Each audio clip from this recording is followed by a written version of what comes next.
आप सभी का आपके YouTube channel moon star astro में आपका हार्दिक स्वागत है। रमेश आहूजा का आपको सादर प्रणाम।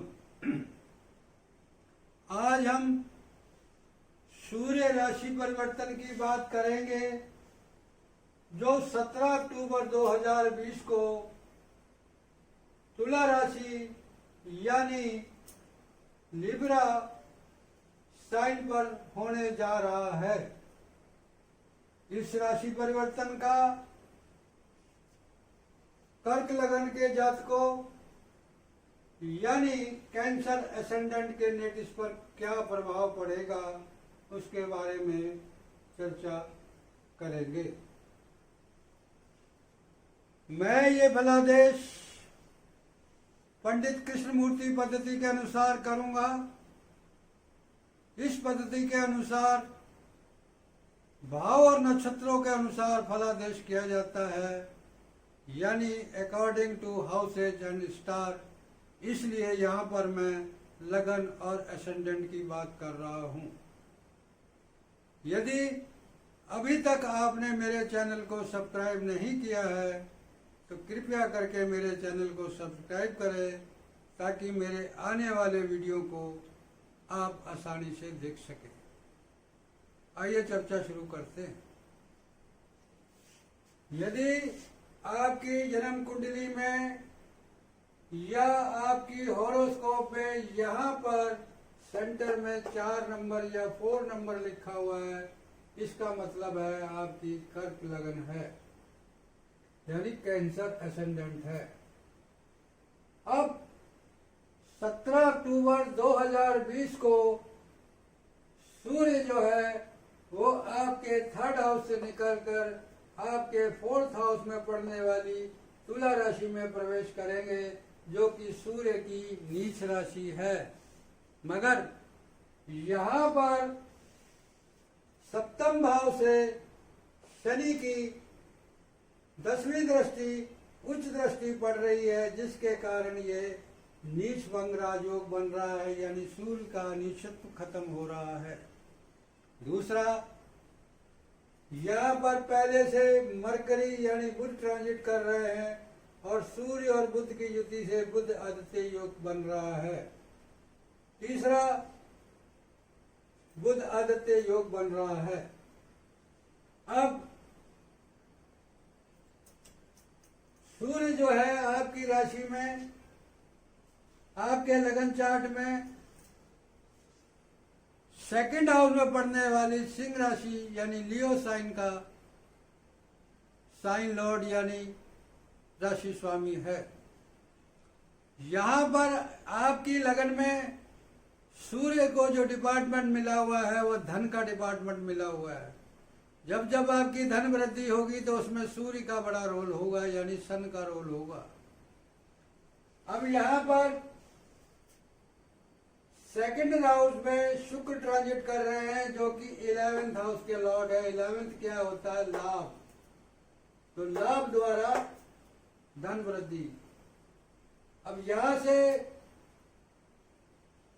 सूर्य 2nd का द्वितीय भाव का स्वामी होकर 4th में बैठा हुआ है और 10th हाउस को उच्च दृष्टि से देख रहा है। तो आपको यहाँ पर 2nd, 4th और 10th के रिजल्ट मिलेंगे। अब 2nd हाउस क्या होता है?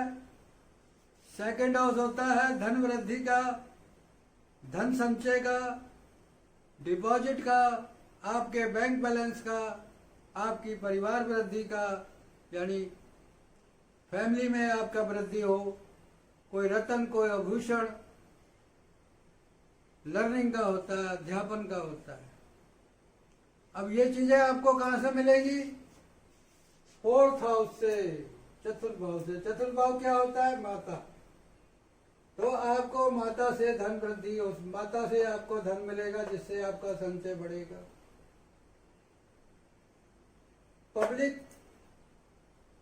पब्लिक से आपको, यदि आप कोई पब्लिक रिलेटेड काम करते हैं तो उससे आपको धन मिलेगा, जिससे आपका धन संचय बढ़ेगा। और किसी पारिवारिक मेंबर के साथ, ये पारिवारिक लोगों का भी होता है, किसी पारिवारिक सदस्य के द्वारा भी धन संचय बढ़ेगा। आपकी प्रॉपर्टी द्वारा धन बढ़ेगा। यदि आपने मकान किराए पे दे रखा है तो उसके द्वारा आपका धन संचय बढ़ेगा। अगर आप रियल एस्टेट में काम करते हैं या रियल एस्टेट का कोई काम करते हैं तो उससे आपका धन बढ़ेगा। और अगर आप खेती का काम करते हैं, एग्रीकल्चर का काम करते हैं, तो उससे आपका धन संचय होगा। यदि कोई आप वाहन संबंधी काम करते हैं, व्हीकल संबंधी काम करते हैं, तो उससे आपको धन संचय होगा। अब यदि आप 12th तक की पढ़ाई करते हैं तो उससे आप अध्यापन करिए, या उस अध्यापन का भी है तो आप सूर्य प्लस बुध बन रहे बुध है, तो आपका जो लर्निंग है या जो अध्यापन है वो बहुत अच्छा हो जाएगा। अगर आप कोई फैक्ट्री चलाते हैं, कोई वाहन चलाते हैं, कोई जमीन संबंधी काम है, कोई आप बिल्डर हैं, आप खेती का काम करते हैं, आप वाहन का काम करते हैं, आप पब्लिक रिलेटेड काम करते हैं, तो उन सब चीजों से धन मिलेगा और आपकी धन वृद्धि, आपका बैंक बैलेंस बढ़ेगा और आपका बैंक बैलेंस बढ़ेगा। अब यहां से 10th हाउस को उच्च दृष्टि से देखेगा तो 10th हाउस क्या है? सरकार, सत्ता, मान सम्मान, आपका व्यवसाय, प्रोफेशन,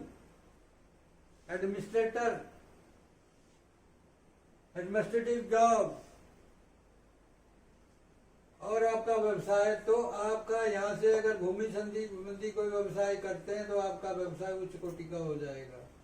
आप कोई फैक्ट्री संबंधी काम करते हैं तो वो उच्च कोटि का हो जाएगा। इससे आपको सरकार से कोई इस हाउस का कोई प्रॉपर्टी का, रियल एस्टेट का, बिल्डर का और आपका क्या कह सकते हैं एग्रीकल्चर लैंड का, मकान का, प्रॉपर्टी का, जायदाद का, कोई भी किसी प्रकार का सरकार से काम है तो वो आपका सरकारी काम बन जाएगा। अब यहाँ पर मैं जो आपको फलादेश कर रहा हूं वो पंडित कृष्ण मोदी पद्धति के अनुसार कर रहा हूं। तो यहाँ पर सूर्य का फल जो मिलेगा वो उसके सूर्य जो फल देगा वो अकॉर्डिंग टू अपने स्टार लॉर्ड देगा, यानी नक्षत्र स्वामी के द्वारा देगा। अब यहाँ पर तुला राशि में 3 नक्षत्र पड़ते हैं। पहले चित्रा नक्षत्र जिसका स्वामी मंगल, ये पीरियड रहेगा 17 अक्टूबर से 23 अक्टूबर तक। उसके बाद दूसरा नक्षत्र है स्वाति नक्षत्र जिसका स्वामी राहु, ये 24 अक्टूबर से 6 नवंबर तक रहेगा। उसके बाद तीसरा नक्षत्र है विशाखा नक्षत्र जिसका स्वामी गुरु यानी जुपिटर, ये 6 नवंबर से 16 नवंबर तक पर रहेगा। हम पहले बात करते हैं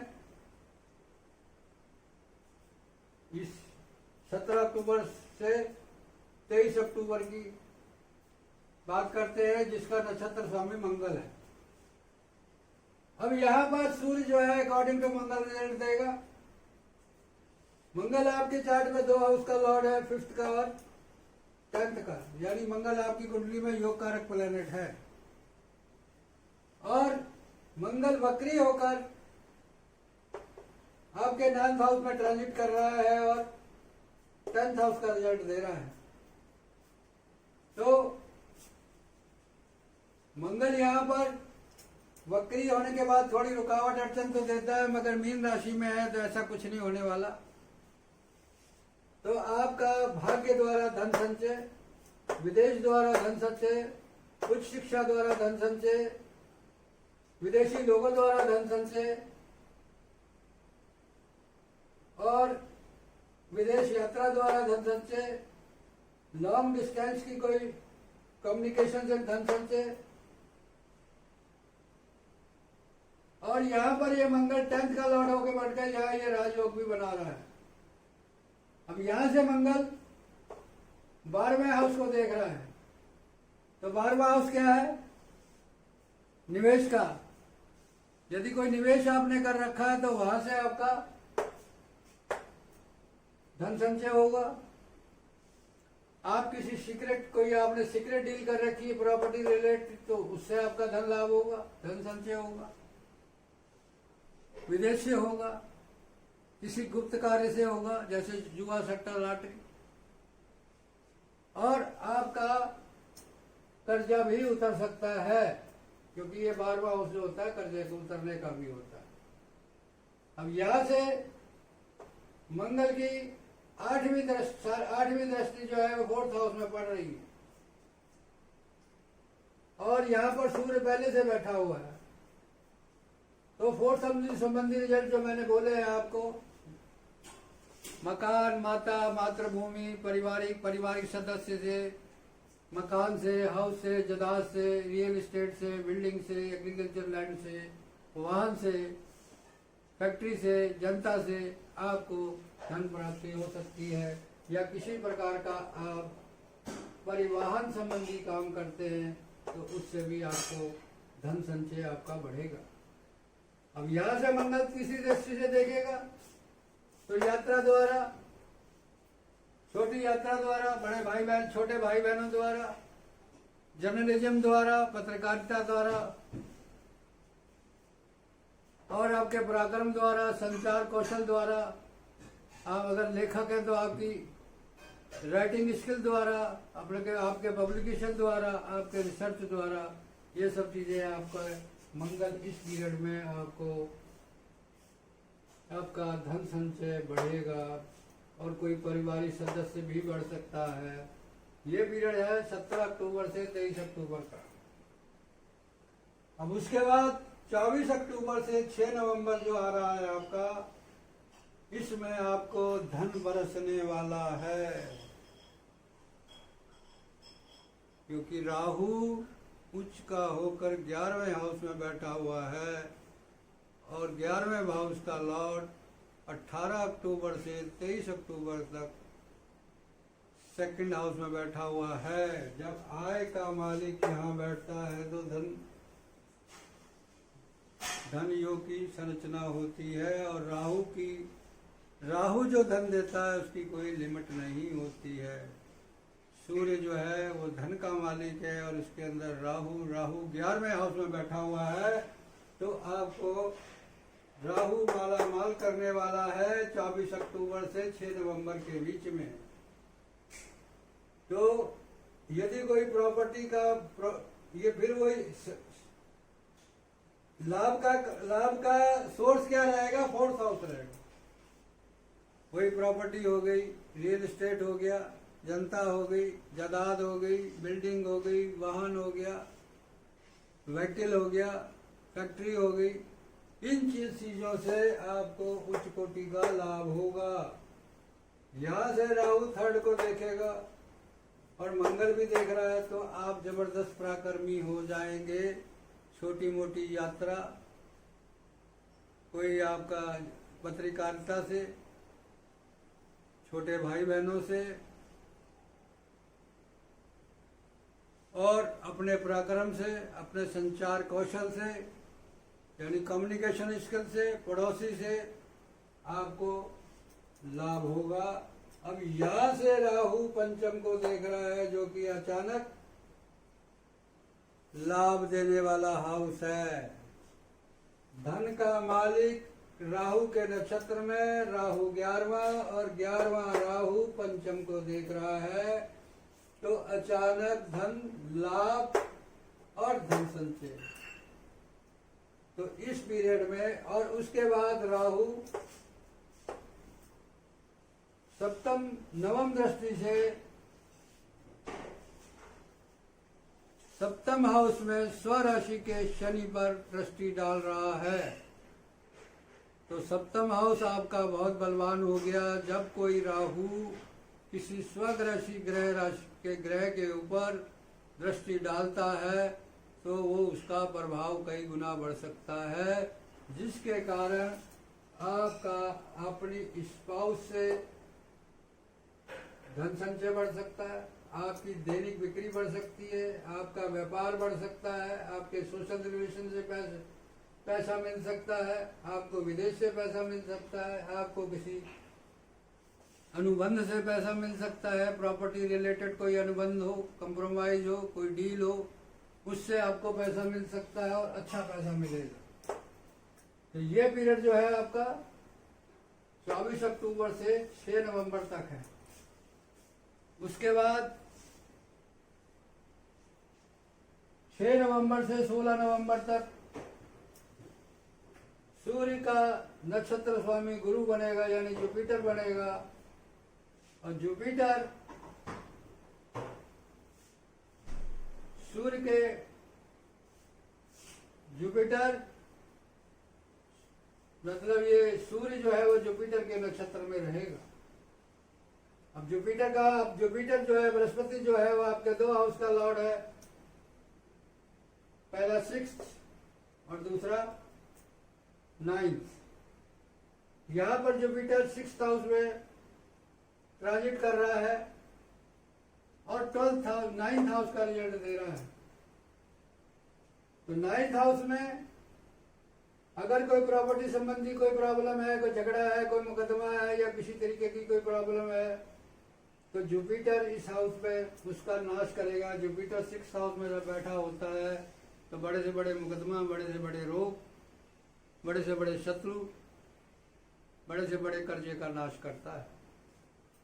अब ये भाग्य का मालिक बन के बैठा हुआ है, इसलिए भाग्य द्वारा, क्योंकि मंगल यहाँ ये गुरु यहाँ पर भाग्य का मालिक बन के बैठा हुआ है। और गुरु की 6th हाउस में एक तो गुरु जो है सूर्य जो है गुरु के नक्षत्र में है, दूसरा गुरु की सूर्य पर दृष्टि है, 2nd हाउस पे दृष्टि है, तो ये हाउस काफी बलवान हो गया। तो अगर आप नौकरी लेना चाह रहे हैं या नौकरी ढूंढ रहे हैं तो 6th हाउस जो होता है नौकरी का होता है, नौकरी के लिए 2, 6, 10 देखा जाता है। तो ये बृहस्पति यहाँ से 2nd हाउस, 10th हाउस और 2nd हाउस को देख रहा है, तो 2, 6, 10 को जोड़ रहा है। तो आपकी किसी फैक्ट्री में नौकरी लगने की संभावना है, किसी रियल एस्टेट में काम करने की संभावना है, किसी प्रॉपर्टी रिलेटेड बंदे के साथ काम कर सकते हो। आपका कृषि का काम में कोई कर्जा लेना है तो कर्जा मिल सकता है। आपका प्रॉपर्टी रिलेटेड कोई कर्जा लेना चाहते हैं तो वो मिल सकता है। और आपको 12th तक की जो पढ़ाई है आपकी, उसमें आपका अच्छा रिजल्ट रहेगा। आपका पब्लिक संबंधी कोई काम है तो उसमें आपको कोई मुकदमेबाजी या कोई चल रही है तो उसमें आपको सफलता मिलेगी। तो इसलिए पीरियड में आपको धन कहां से आ रहा है? 4th हाउस से, आपकी दैनिक बिक्री से, आपके स्पाउस से, आपकी प्रॉपर्टी से, पब्लिक से, रियल एस्टेट से, खेती से, और आपका कोई वाहन का काम करते हैं वाहन से, कोई इंस्टीट्यूट चलाते हैं तो उससे। और ये राहु का जो ये पीरियड आएगा 24 अक्टूबर से 6 नवंबर का, तो ये आपको काफी मोटा पैसा देने जा रहा है। तो ये जो पीरियड है आपका 17 अक्टूबर 2020 से 16 नवंबर 2020, सूर्य का ये राशि परिवर्तन आपको माला माल करने जा रहा है। अब आप कहेंगे कि ये बातें सब सत्य होंगी, तो मैं कहूँगा नहीं, क्योंकि यदि आपको सूर्य की महादशा चल रही है, ये अंतरदशा चल रही है, ये अपरंतर दशा चल रही है, और उसके बाद सूर्य का उपनक्षत्र यदि नक्षत्र का पॉजिटिव है, बेनिफिशियल है, मित्र है, अति मित्र है, या प्रोग्रेसिव हाउस का सब लॉर्ड है, प्रोग्रेसिव हाउस को सिग्निफाई कर रहा है, तो निश्चित रूप से आपको पॉजिटिव रिजल्ट मिलेंगे। अदरवाइज आपको प्रॉब्लम आ सकती है, मगर इस संबंधी इवेंट अवश्य होंगी। आखिर में ईश्वर ने जितना मुझे ज्ञान दिया और जो मेरा एक्सपीरियंस है उसके आधार पर मैंने प्रेडिक्शन दे दी है। यदि कोई गलती हो गई हो, कोई मिस्टेक हो गई हो तो उसके लिए मैं क्षमा का पात्र हूँ। यदि आपको मेरा वीडियो अच्छा लगा तो लाइक करें, कमेंट्स करें। आपका एक लाइक, आपका एक कमेंट्स मेरे मनोबल को बढ़ाएगा ताकि मैं और वीडियो बना सकूँ आपके लिए। और एक बार फिर कहूँगा, आप मेरे चैनल को सब्सक्राइब अवश्य करें। आखिर में रमेश आहूजा का आपको सादर प्रणाम।